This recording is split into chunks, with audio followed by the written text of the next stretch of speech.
Hola, ¿qué tal? ¿Cómo están? Los saluda el ingeniero Juan José Suárez de Hidráulica de Tuberías y Secahidra. En esta oportunidad vamos a revisar la unión de colectores por el método de la línea de energía para flujo en régimen subcrítico. De lo que se trata es de realizar pues la verificación o cálculo hidráulico que se debe de realizar cuando vamos a unir dos colectores, ¿no? Una tubería principal o de entrada con una tubería de salida y que se realiza utilizando pues un pozo o un buzón, ¿no? Este empate se va a realizar por el método de línea de energía. Este método de línea de energía básicamente nos dice lo siguiente, ¿no? Dice que la caída en el pozo, ¿no? La caída en el pozo corresponde a la diferencia de energía específica entre la tubería de entrada y la tubería de salida, ¿no? Más la pérdida de energía en el pozo propio, ¿no? Entonces aquí nosotros tenemos la ecuación de Bernoulli, donde, o mejor dicho, la ecuación de la energía, donde se ha despejado el Z1 y Z2, ¿no? Z1 corresponde a la cota de batea de la tubería aguas arriba o tubería principal de entrada, mientras que Z2 corresponde a la cota de batea de la tubería de salida o aguas abajo. D1 y D2 son los tirantes a la entrada y a la salida. B1 y B2 son las velocidades también a la entrada y a la salida, y que se expresa en función de la carga de velocidad o carga cinética como velocidad al cuadrado entre 2G, ¿no? Entonces a esto se le suma adicionalmente la pérdida de carga en el propio buzón. Entonces, mientras que esto es la diferencia de energía, ¿no? Diferencia de energía específica, acá ya está, ¿ves? Z1 menos Z2 es la energía en 2 menos la energía en 1, pero le tengo que sumar la pérdida de carga que sucede dentro del propio buzón, ¿no? Entonces, esta caída, cuando nosotros lo calculemos ya por este método, si resulta que es mayor a 0.75 metros, necesariamente se debe de proyectar una cámara de caída. Entonces ya no es tan simple, sino ya hay que hacer una estructura denominada cámara de caída, ¿no? Entonces, y si la altura en el pozo resultara ser negativa, entonces la cota de la batea a la salida será igual a la cota de la batea en la entrada. Con respecto a las pérdidas que ocurren en el pozo, entonces cuando se realiza el empate de las tuberías en el pozo, se van a producir varias pérdidas de energía, ¿no? Dentro de ellas, las más importantes son la pérdida de energía por cambio de dirección. Acá está, por cambio de dirección, ¿no? Acá está. Este delta H es la pérdida de energía por cambio de dirección, y la pérdida por la unión o transición que ocasiona el cambio de la altura de la velocidad en la entrada y la salida.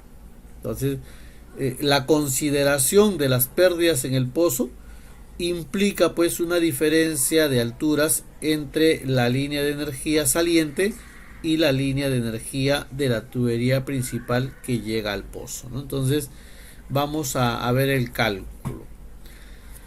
Con respecto a la pérdida, ¿no? Con respecto a la pérdida ocasionada por el cambio de dirección, ¿no? Acá tenemos un esquema. Por ejemplo, vamos a suponer que el buzón entra con este cambio de dirección, ¿no? Para flujo subcrítico o supercrítico se va a calcular en función de la relación del radio de curvatura del pozo, ¿no? RC se llama, RC. Y el diámetro de la tubería de salida de S, ¿no? El diámetro de la tubería de salida de S.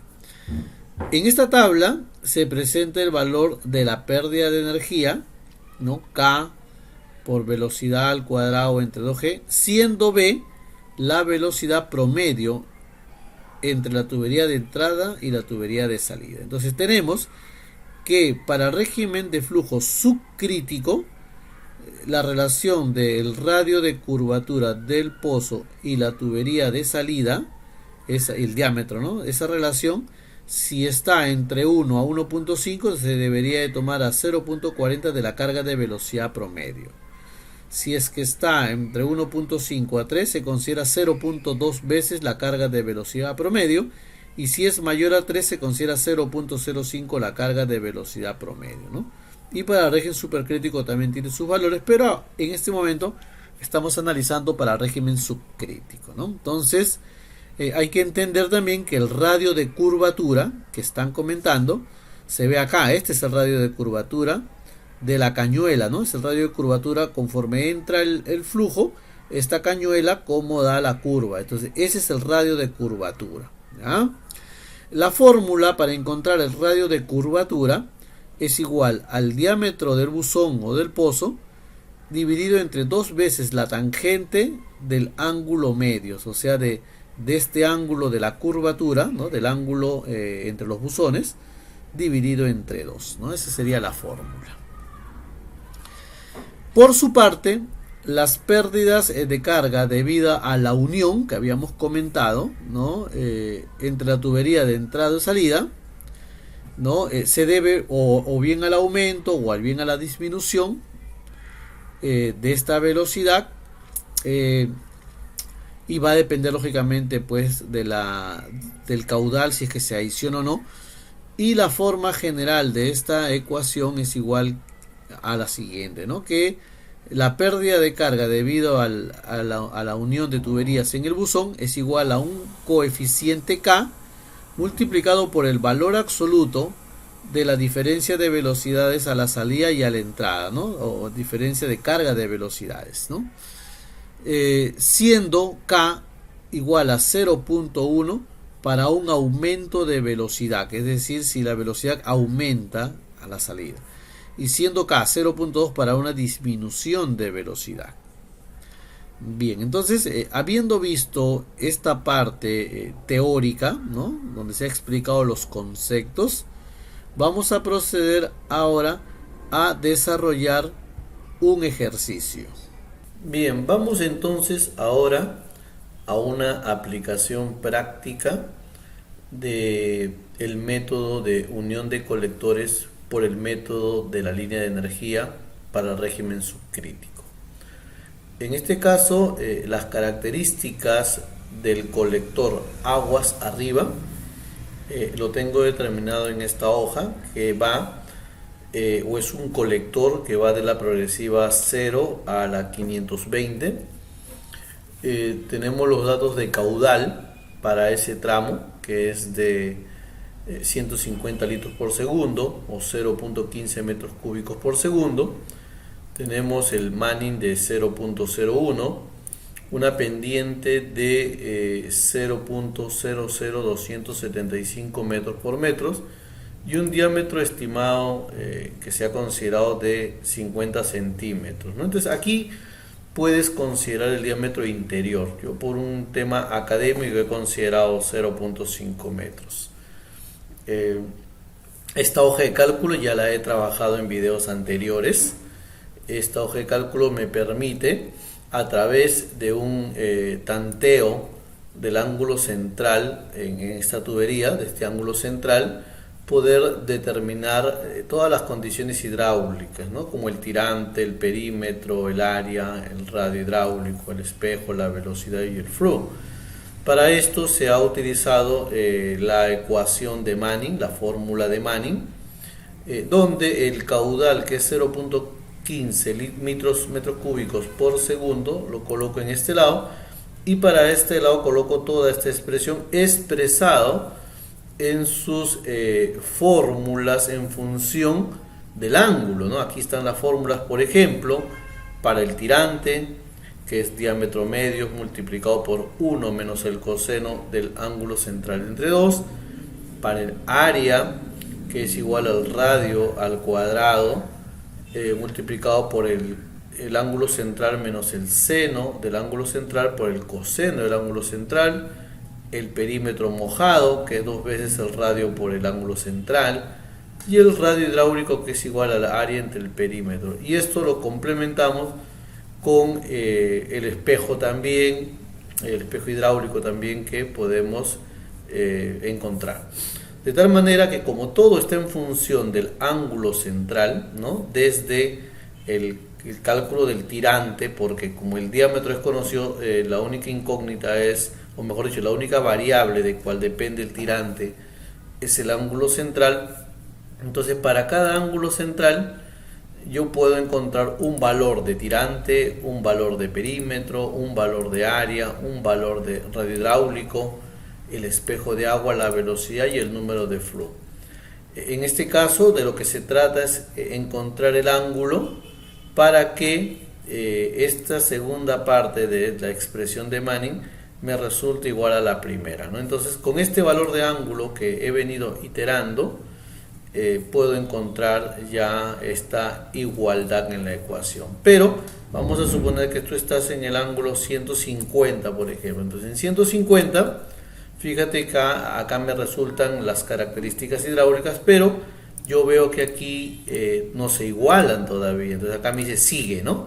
Si es que no se igualan, sigue. Entonces, ¿qué hago? Por ejemplo, 160. Incremento un poco, le doy 170. Incrementa más y así puedo ir probando.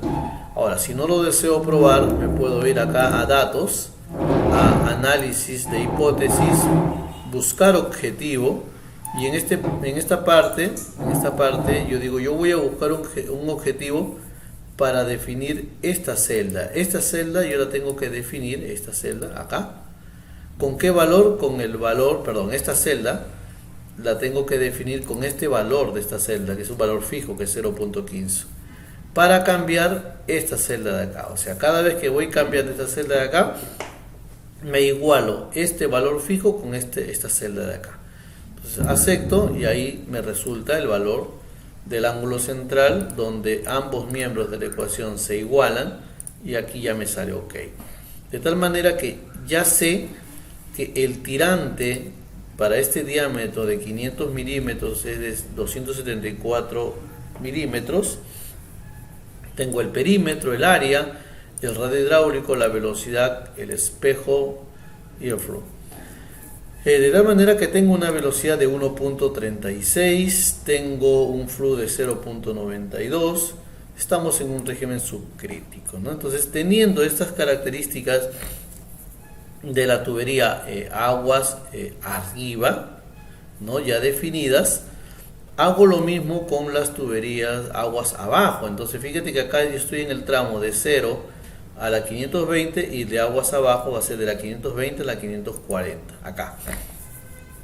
Y aquí tengo lo mismo, es el mismo caudal, es el mismo Manning, cambió la pendiente porque es otro tramo, es el mismo diámetro. Y hago lo mismo, calculo o itero el ángulo central para que se igualen ambos miembros de la expresión. De tal manera que en este tramo ya tengo yo un régimen ahora supercrítico, ¿no?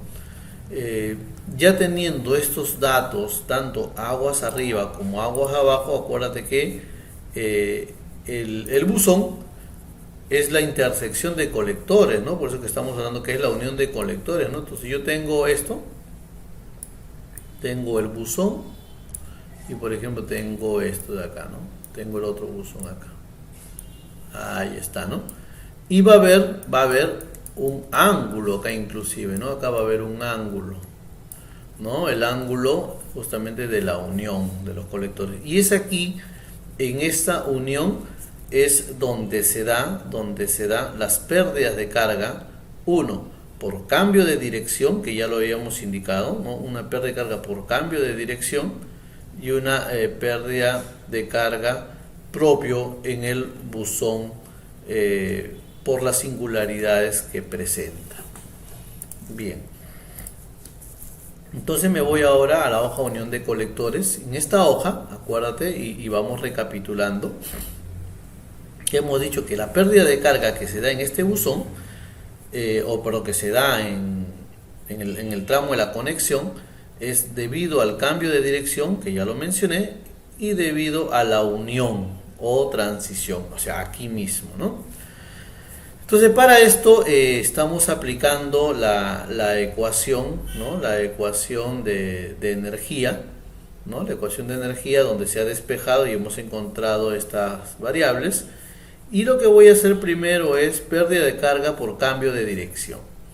La pérdida de carga por cambio de dirección, aquí está, dice que es igual, está en esta tablita, esta tabla 14.4, para el régimen subcrítico, ¿no? La tubería viene con un régimen subcrítico. Dice que va a depender del valor de RC, que es el radio de la cañuela, o sea, este radio de aquí, de esta cañuela que está dando la curva acá, ¿no? Media caña, entre el diámetro de salida, ¿no? Entonces, según esa relación puedo obtener estos valores de pérdida de carga. Pero me dice también que la V, la velocidad, es el promedio entre la velocidad de entrada y la velocidad de salida. Entonces vamos colocando acá los datos. Por ejemplo, me dicen que el Z1, o sea, la cota de la batea en la sección 1, es 100. Vamos a suponer que sea 100. Tú le puedes colocar lo que en tu proyecto sea. El tirante es 0.27. ¿Este tirante de dónde viene? Ah, viene de esta primera hoja de acá. Esto es lo que hemos encontrado, el tirante. Luego dice, la velocidad también viene de esta hoja de acá. Es la velocidad que está acá, ¿no? La velocidad. Luego dice, el tirante en 2, o sea, a la salida, la cota de la batea, perdón, el tirante aguas abajo, eso lo tengo acá. 0.11. La velocidad en 2, lo tenemos también acá a la salida. Ahí está. Con esto